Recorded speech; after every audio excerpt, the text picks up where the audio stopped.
believe the right to keep and bear arms shall not be infringed. That's the one right that's listed in the Constitution that uses that very specific affirmative language, shall not be infringed. It's also the one right that uses the phrase well-regulated. Correct, when it's talking about the militia and the state. By the way, just for clarity's sake, I'm not against the Second Amendment. I don't want to ban guns. But you're saying more guns makes us more safe. Yes. So when we got 400 million guns in the country, we had an increase and gun deaths went up. So when exactly does this curve hit that takes it down? Would 1 billion guns do it? Let's just run those numbers. 400 million, 50,000. You're talking about less than a fraction of not even 1%, of 100th of a percent. But it goes up, not down. So your argument is backwards. But if you want, okay, so let's come up with a solution. Okay, so one of the issues, a contributing factor, again, I believe it's the individual that is the problem. So your solution to that is give them more guns. So I'm saying that because people are the problem, we need to look at the problems that those people are facing and how do we address it. But you've removed the ability for the state to do that. No, because you're... If you don't have background checks and you don't have registration and permitting, how do you know who has a problem in terms of the people who you're giving a gun to? Do you want to talk about the background checks first, or do you want to talk about solutions first? I want to talk about what you're doing is you're bringing chaos to order. That's your subjective opinion, that it's bringing chaos to order. It's not my subjective opinion. We have 50,000 gun-related deaths. That's not a subjective opinion. Okay, so... That's dead people. Let me back up for a second. In every other place in your life, you bring order, but guns are the outlier for you. So let's start with immigration. You want registration, maybe a wall, maybe not a wall. Why do you want that? Well, one of the reasons is because of the fentanyl crisis. Right. I mean, okay, but... you don't know when it's coming across. So what do you do? But the fentanyl crisis is twice what the gun death crisis is. Okay, so until the gun crisis gets to the fentanyl level... Not until it... You don't want to bring order. No, not until it...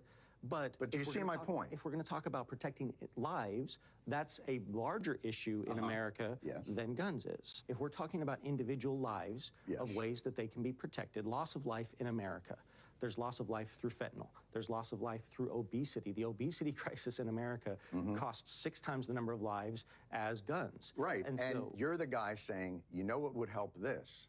Ice cream. No. So, you know what would help the problem that we're facing with firearms? What?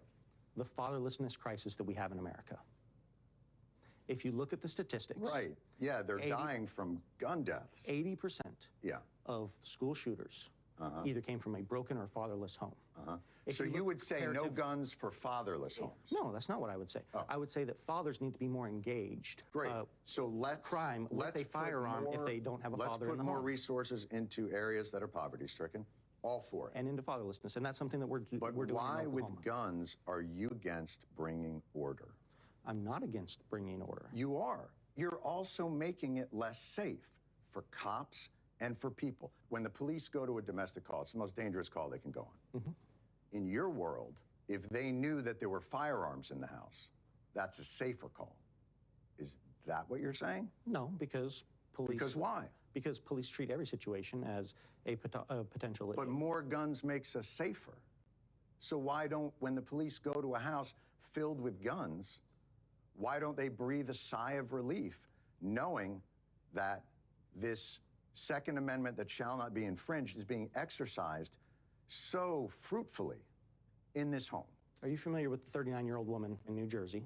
I'm familiar with a ton of anecdotes. Yeah. No, I'm asking you a simple question. This is not an anecdote, When John. the police this actually happened. Go to a house... She had a restraining order on her ex-boyfriend. I can run through hundreds and hundreds of examples of women killed by their domestic partners by guns that were not taken away through the lessening of red flag laws.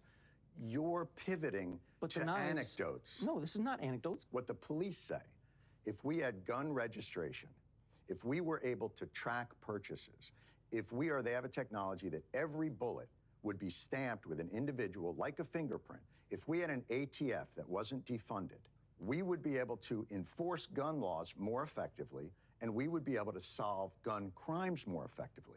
You're against all of that. Because the person is the threat, not the firearm, not the knife. I get it. The person, the individual is the one that is the concern here. But you don't want anything that could help law enforcement or society determine whether or not a person is a good guy with a gun or a bad guy with a gun. Even the law registry enforcement would allow you to have much more effective background checks.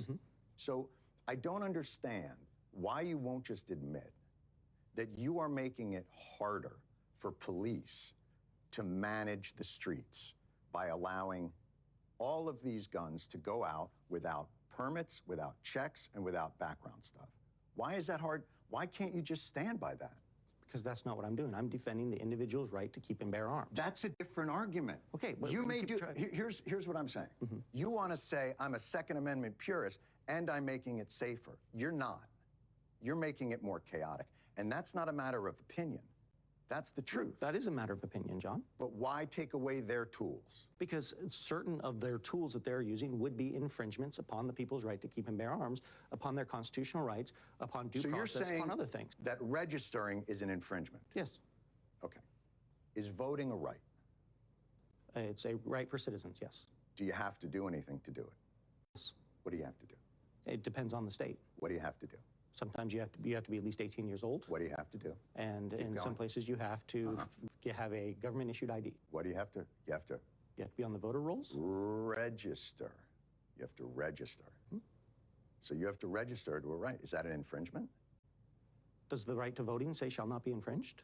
Oh, so this is just a semantic argument now. No, it's not. You believe voting rights can be infringed because it doesn't say specifically shall not be infringed. Is it an infringement upon a 17-year-old's right to vote, since they don't have that right to vote? No. Oh, it's not an infringement on them? No, absolutely not. Why not? Because you're the one making the argument, not me. I'm saying even rights have responsibilities, and that within those responsibilities are responsibilities and order, otherwise it's chaotic. I'll go you one further. You want to ban drag show readings to children. To minors, yes. Why? Why? What are you protecting? Why can we prohibit children from voting, those under 18 from voting? Why are you banning that? Is that free speech? Are you infringing on that performer's free speech? They can continue to exercise their free speech, just not in front of a child. Why? Because the government does have a responsibility to protect. I'm sorry?